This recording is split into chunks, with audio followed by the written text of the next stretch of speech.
السلام علیکم ورحمۃ اللہ وبرکاتہ۔ دوستو، آج ہم آپ کے سامنے حضرت علی رضی اللہ عنہ کے اقوال پیش کر رہے ہیں۔ حضرت علی رضی اللہ عنہ کے کتابوں میں بہت زیادہ اقوال نقل کیے گئے ہیں، تو اس میں سے کچھ ہم یہاں پر ذکر کر رہے ہیں۔ امید ہے آپ سب کو پسند آئیں گے اور انشاءاللہ ہم سب سن کر اس پر عمل کریں گے۔ حضرت علی رضی اللہ عنہ نے فرمایا کہ ادب بہترین کمالات اور خیرات افضل ترین عبادات سے ہے۔ عقل مند آدمی اپنے آپ کو پست کر کے بلندی حاصل کرتا ہے اور نادان اپنے آپ کو بڑھا کر ذلت اٹھاتا ہے۔ ہوشیاری اس کا نام ہے کہ انسان اپنے تجربے کو محفوظ رکھے اور اس کے مطابق کام کرے۔ تنگ دستی جسے لوگ معیوب سمجھے اس مالداری سے اچھی ہے جس سے انسان گناہوں اور خرابی میں مبتلا ہو کر ذلیل اور رسوا ہو۔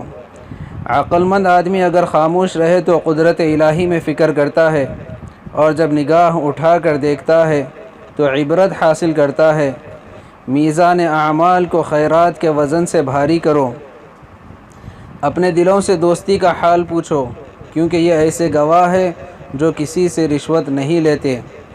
تیرے مال سے تیرا حصہ تو صرف اتنا ہے کہ جتنا تو نے آخرت کے لیے بھیج دیا، اور جسے تو نے دنیا میں چھوڑ دیا وہ تیرے وارثوں کا ہے۔ حیا کی غایت یہ ہے کہ آدمی اپنے آپ سے حیا کرے۔ بخشش کا کمال یہ ہے کہ جو چیز کسی کو دینی ہو جلدی سے اسے دے دے، انتظار میں نہ رکھا جائے۔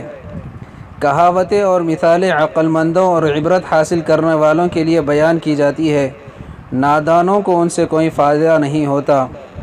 جو شخص اپنے اقوال میں حیا ساتھ رکھتا ہے وہ اپنے افعال میں بھی اس سے دور نہیں۔ جو شخص اپنا بھید محفوظ نہیں رکھتا وہ دوسروں کے راز محفوظ رکھنے سے نہایت عاجز ہوگا۔ جو شخص کل کو اپنی موت کا دن سمجھتا ہے موت کے آنے سے اسے کوئی تکلیف نہیں ہوتی۔ دشمن کے حسن سلوک پر بھروسہ مت کر، کیونکہ پانی کو آگ سے جتنا بھی گرم کیا جائے پھر بھی وہ اس کے بجھانے کو کافی ہے۔ اصل بصیرت کے لیے ہر ایک نگاہ میں عبرت اور ہر ایک تجربے میں نصیحت ہے۔ سب سے بلیغ و مؤثر وعظ یہ ہے کہ انسان قبرستان دیکھ کر اس سے عبرت حاصل کرے۔ رحمت کے مستحق یہ تین اشخاص ہیں۔ نمبر 1، وہ عالم جس پر جاہل کا حکم چلے۔ نمبر 2، وہ شریف جس پر کمینہ حاکم ہو۔ نمبر 3، وہ نیکوکار جس پر کوئی بدکار مسلط ہو۔